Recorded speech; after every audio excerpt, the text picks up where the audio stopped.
जबरदस्त इस समय पिछले 24 घंटों में हिजबुल्लाह की तरफ से रॉकेट अटैक्स जारी है। न केवल हाइफा शहर जो तीसरा सबसे बड़ा शहर है, बहुत महत्वपूर्ण ईंधन का पोर्ट है यहाँ पर उत्तरी इजराइल में, बल्कि पूरे उत्तरी इजराइल में जबरदस्त रॉकेट अटैक्स हो रहे हैं हिजबुल्लाह की तरफ से, एक के बाद एक। बीती रात कई बार जो बॉर्डर का इलाका है वहां पर पूरे भूमध्य सागर से लगे इलाके में, जो हाइफा बे से लगा इलाका है, वहां पर भारी बमबारी हो रही है हिजबुल्लाह की तरफ से।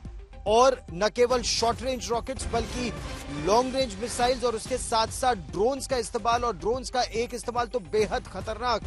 वो ड्रोन जो यहां जहां मैं खड़ा हूं हाइफा में, यहां से करीब 20 किलोमीटर और दक्षिण में बिन्यामीना नाम के एक जगह पर, जहां पर इजराइल की बहुत ही प्रतिष्ठित गोलानी ब्रिगेड की ट्रेनिंग चल रही थी, वहां पर ट्रेनिंग के दौरान वो ड्रोन आकर गिरा। ट्रेनिंग में लोग खाना खा रहे थे वहां पर। यहां पर धार्मिक पर्व एक के बाद एक लगातार चल रहे हैं, और जब वो सिपाही, अंडर ट्रेनिंग सिपाही खाना खा रहे थे, तब वो ड्रोन आके गिरा, जिसमें दुर्भाग्यवश 4 सैनिकों की मौत हो गई है। कुल मिलाकर कल पूरे उत्तरी इजराइल के इलाके में 63 लोग घायल हुए हैं लगातार हो रहे ड्रोन, रॉकेट और मिसाइल अटैक्स में। और कल आज तक मैं बिल्कुल सरहद के पास रोश निकरा के इलाके में था, वहीं से लेबनान की तरफ इजराइल की सेना जा रही है, भारी वहां पर डिप्लॉयमेंट था, और उसी समय देर शाम जबरदस्त ड्रोन अटैक्स और रॉकेट अटैक्स शुरू हुए। देखिए ग्राउंड जीरो से मेरी ये रिपोर्ट। ये है समय, इजराइल की सच्चाई। This is what the world needs to see. Highway पर हम चल रहे हैं, बॉर्डर से वापस जा रहे हैं, और बॉर्डर एरिया के पास लगातार एयर रेड सायरन बज रहे हैं। और इस समय स्थिति भी देखो, ये ड्रोन उड़ रहे हैं आकाश में, सारी गाड़ियाँ नीचे हैं। सड़क के किनारे समय हम जमीन में बैठे हैं, जितने भी लोग हैं वो सड़क के किनारे से नाला है, नाला में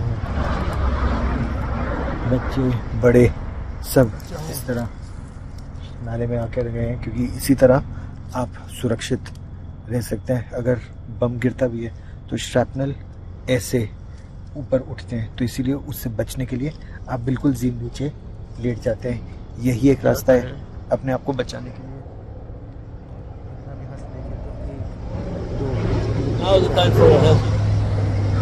7-8 गाड़ियां यहाँ हाईवे पर बिल्कुल रुकी हुई हैं। जैसे ही सायरन बंद होगा, 10 मिनट के बाद हम लोग यहाँ से निकल पाएंगे।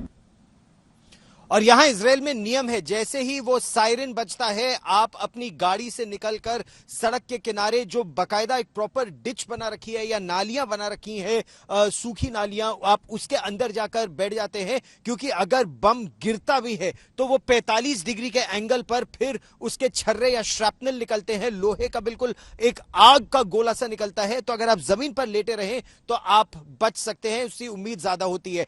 गाड़ी के पास नहीं बैठना चाहिए, क्योंकि अगर विस्फोट गाड़ी के पास आके गिरे तो उसमें बहुत ज्यादा जो टेम्परेचर होता है, तापमान उसका बहुत ज्यादा होता है, और उससे ईंधन में, पेट्रोल में आग लग जाती है। गाड़ी बिल्कुल विस्फोटक की तरह फट जाती है, शीशे से या मेटल से लोगों को नुकसान हो सकता है। इसीलिए गाड़ी से बहुत दूर आप एक डिच पे जाकर बैठ जाते हो। और ये लगातार पिछले 24 घंटों में कई बार रोड साइड पर आपको गाड़ी रोककर ऐसे बैठना पड़ा था, और इससे यहां पर बहुत एक तनाव का माहौल, और दूसरा उसके अलावा यहाँ की अर्थव्यवस्था पर, जीवन पर काफी बुरा प्रभाव पड़ रहा है। लेकिन उसके साथ साथ ये जो ड्रोन अटैक हुआ है बिन्यामीना में, ये पूरी बॉर्डर बेल्ट पर निरंतर आप एयर रेड सायरन सुनते रहते हैं। जैसे कल भी और आज सवेरे से भी कम से कम 4 बार रॉकेट अटैक्स हुए हैं।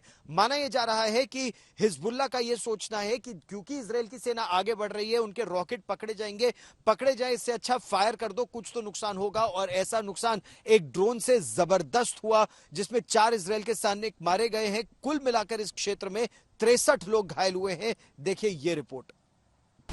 डाइनिंग हॉल की ये तस्वीरें गवाह हैं कि हिजबुल्लाह के ड्रोन हमले में कितनी तबाही मची है। इतना खून बिखरा पड़ा है जिसे दिखाया नहीं जा सकता। शाम के 7 बजने वाले थे।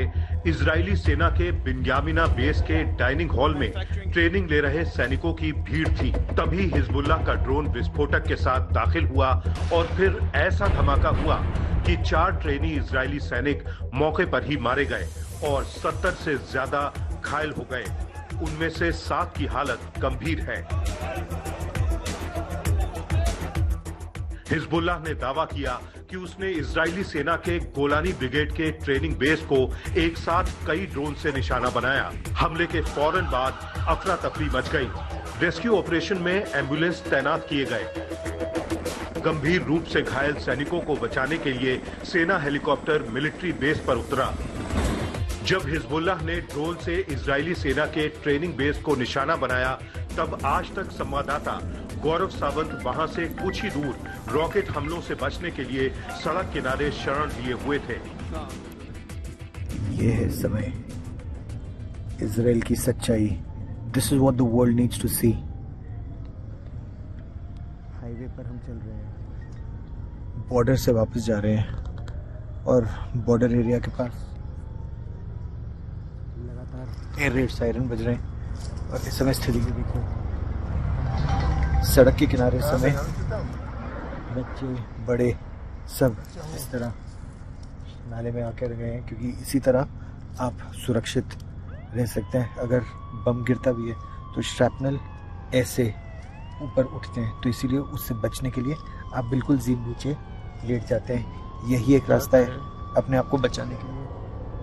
7-8 गाड़ियाँ यहाँ हाईवे पर बिल्कुल रुकी हुई हैं। जैसे ही सायरन बंद होगा 10 मिनट के बाद हम लोग यहाँ से निकल पाएंगे। रविवार को हिजबुल्लाह ने रॉकेट हमले के बीच ड्रोन भेजकर ऐसी चालाकी की जिससे आयरन डोम, डेविड स्लिंग और एरो एयर डिफेंस सिस्टम जैसी इजरायली अभेद्य सुरक्षा में सेंध लग गई। सबसे पहले आप इजराइल में इस कैंप की लोकेशन देखिए। बिन्यामिना समंदर के किनारे है। लेबनान की सीमा से वो इजराइल के तीसरे सबसे बड़े शहर हाइफा से भी दूर है। हिजबुल्लाह ने पहले 115 रॉकेट दागे और इसी बीच 2 ड्रोन समंदर के रास्ते भेजे।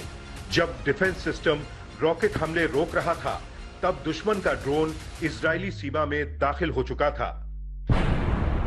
लेकिन चौंकाने वाली बात है कि ड्रोन की घुसपैठ पर ना तो सायरन बजे और ना ही इजराइल का एयर डिफेंस सिस्टम ड्रोन को मार सका। इजरायली सेना के मुताबिक इसकी जांच चल रही है। उसने 2 ड्रोन देख लिए थे और उनमें से एक को समंदर के ऊपर मार गिराया था। दूसरे ड्रोन का पीछा इजरायली वायुसेना के हेलीकॉप्टर और लड़ाकू विमानों ने भी किया, लेकिन कुछ देर बाद वो रडार से गायब हो गया। बताया जा रहा है कि वो बहुत कम ऊंचाई पर उड़ रहा था, लिहाजा वो रडार की पकड़ में नहीं आया और इस वजह से सायरन भी नहीं बजा। इजरायली सेना को ऐसा लग रहा था कि दूसरा ड्रोन या तो मार गिराया गया है या क्रैश हो चुका है, लेकिन घातक ड्रोन अपने टारगेट पर पहुंचा और उसने ऐसी तबाही मचाई कि इजराइल भी हिल गया है। गौरव सावंत, हाइफा, आज तक।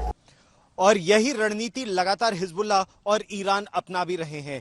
हिजबुल्लाह की टॉप लीडरशिप के मारे जाने के बाद अब ईरान के इस्लामिक रेवोल्यूशनरी गार्ड कोर के सर्विंग और रिटायर्ड दोनों ही अधिकारी सीरिया के रास्ते पहुंच चुके हैं हिजबुल्लाह के पास और उसकी कमान अब उनके हाथों में है। और इसीलिए अब मिलिट्री ग्रेड के वेपन्स का इस्तेमाल भी हिजबुल्लाह ने करना शुरू कर दिया है। जिस तरह से हम बात करें इस मीरसद 1 की, ये जो ड्रोन है ये एक अनमैन्ड कॉम्बैट एरियल व्हीकल है। ईरान में निर्मित ये ड्रोन है, ये लगभग 120 किलोमीटर दूर तक वार करने में सक्षम है। 370 किलोमीटर प्रति घंटा इसकी टॉप स्पीड है। 320 से 370 किलोमीटर प्रति घंटा की रफ्तार से ये उड़ सकता है और ये खासा नीचा उड़ने में सक्षम है, तो ये रेडार को भी चकमा देने में सक्षम है और ये 3000 मीटर की ऊंचाई तक भी जाने में सक्षम है। तो इसकी रेंज देखिए कितनी ज्यादा है। रेंज ऑफ ऑपरेशंस मीरसद का 40 किलो वजन ले जाने में सक्षम। तो अगर 40 किलो इसमें विस्फोटक है और इसे कामिकाजी ड्रोन के रूप में भी इस्तेमाल किया जाता है। कामिकाजी यानी सुइसाइड ड्रोन। ये ड्रोन, इसको एक बार आप टारगेट कर दीजिए जीपीएस के जरिए, अगर आप बता दीजिए इसको कहां जाके हिट करना है। जैसे गोलानी ब्रिगेड जिसने बहुत जबरदस्त ऑपरेशंस किए थे पिछले साल हमास के खिलाफ दक्षिण लेबनान में, दक्षिण गाजा पट्टी में, और अब लेबनान के खिलाफ ऑपरेशंस के लिए से लाया गया है, उसकी ट्रेनिंग बटालियन के हेडक्वार्टर्स पर वो भी त्योहार के समय इसने वार किया। इस तरह के 2000 ड्रोन इनके पास है इस समय। इसके अलावा शाहिद ड्रोन जो ईरान ने रूस तक को दिए हैं, लंबी दूरी तक मार करने वाले ड्रोन हैं, तो ईरान के पास अनमैन्ड कॉम्बैट एरियल व्हीकल्स काफी हैं, जिसकी वजह से यहां खतरा लगातार बढ़ता जा रहा है। और लगातार जिस तरह के एयर रेड सायरन्स बज रहे हैं, लोग अपने आप को किस तरह बचा रहे हैं, देखिए मेरी ये रिपोर्ट। हम इजराइल में है इस समय और हाइफा में एयर रेड सायरन भी, there's the air raid siren that's just on and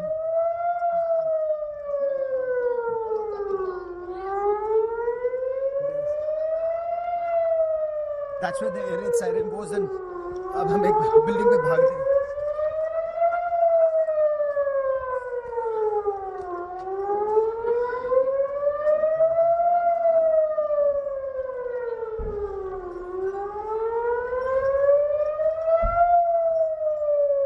iron dome system activate हुआ है और यहाँ पर शेल्टर में जाने से पहले हम लोग इस समय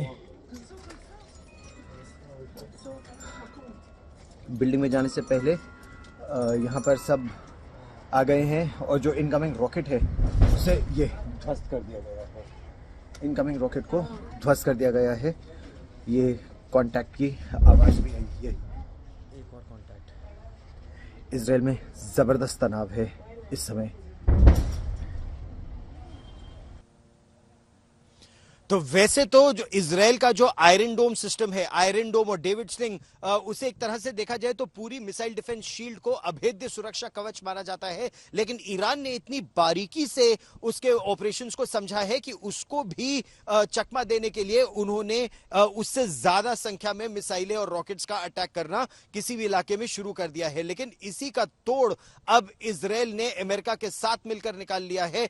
बड़ी खबर इस समय की आ रही है, अमेरिका अपना थर्ड मिसाइल शील्ड यानी terminal air defence system, high altitude air defence system, third air defence system यहां इजराइल में तैनात करेगा। उसके साथ 100 अमेरिकी कर्मी भी यहां तैनात होंगे और थर्ड जो है वो शॉर्ट, मीडियम और इंटरमीडिएट रेंज की बैलिस्टिक मिसाइल्स को ध्वस्त करने में पूरी तरह से सक्षम है। और हाई ऑल्टीट्यूड जैसा उसके नाम में है, terminal air high altitude air defence system, तो बैलिस्टिक मिसाइल्स को वो ध्वस्त कर सकता है जब वो एंडो एटमॉस्फेरिक ऑल्टीट्यूड पर हो, यानी वातावरण के बिल्कुल ऊपरी सीमा पर या एक्सो एटमॉस्फेरिक ऑल्टीट्यूड पर हो, तो करीब 150 किलोमीटर की ऊंचाई पर यह ध्वस्त करने में सक्षम है और 200 किलोमीटर दूर नष्ट कर सकता है। रेंज रेडार की करीब 1000 किलोमीटर की है और ईरान इससे बहुत ज्यादा अब सकते में है। ईरान का कहना है कि अगर अमेरिका यहां इस जंग में आ गया तो अमेरिका को भी उतना ही जंग का भागीदार समझा जाएगा। देखिए ये रिपोर्ट।